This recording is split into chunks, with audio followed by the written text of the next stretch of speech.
Roxy, Yes po? usap tayo. Okay, sige po. So, pag-usapan natin sa araw na ito, diba ang mga magulang, responsibilidad namin, provide yung mga kailangan nyo. Bigyan kayo ng pagkain, gaan kayo, ibigay yung mga kailangan nyo, bigyan kayo ng payo para maging mabuti kayong anak. Diba, alam mo rin na mayroon din kayong responsibilidad bilang isang bata. Siyempre po. Ano yung mga responsibilidad na kailangan magawin?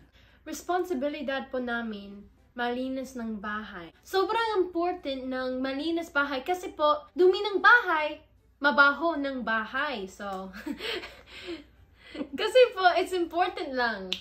Responsibilidad yung mga anak na tumulong sa gawaing bahay. Opo. Ano ba yung gusto mong sabihin? Opo. Kung ikaw ang ate o kuya, you have to take care of your kapatids, guys. Ang talento nyo, guys. Kasi po, sobrang important ng expanding your talento po. You might use it sa futures. At sa eskwelahan ng homework yo, guys. That's how you get ng jobs.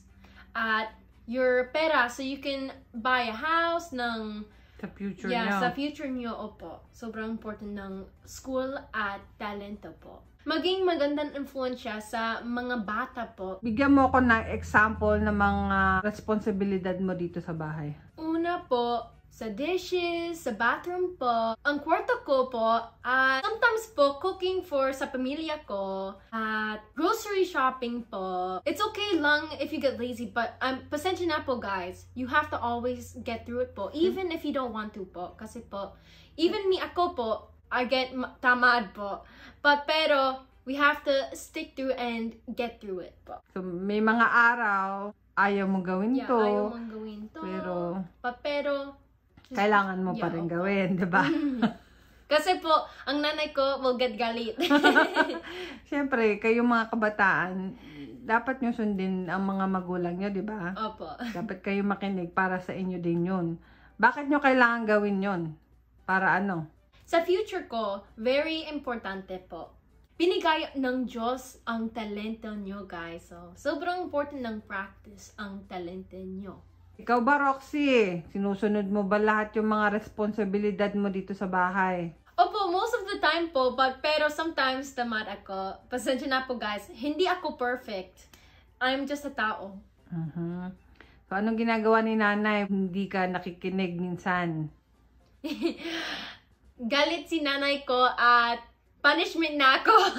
Anong punishment ang binibigay sa'yo ni nanay? Walang gadgets o walang fun places, walang masarap snacks. Walang masarap na pagkain. O walang dessert. Kaya mabait ka, di ba? Opo. Mabait ka ba? Opo. Di ba po, mabait po ako, guys? Minsan pagtulog siguro.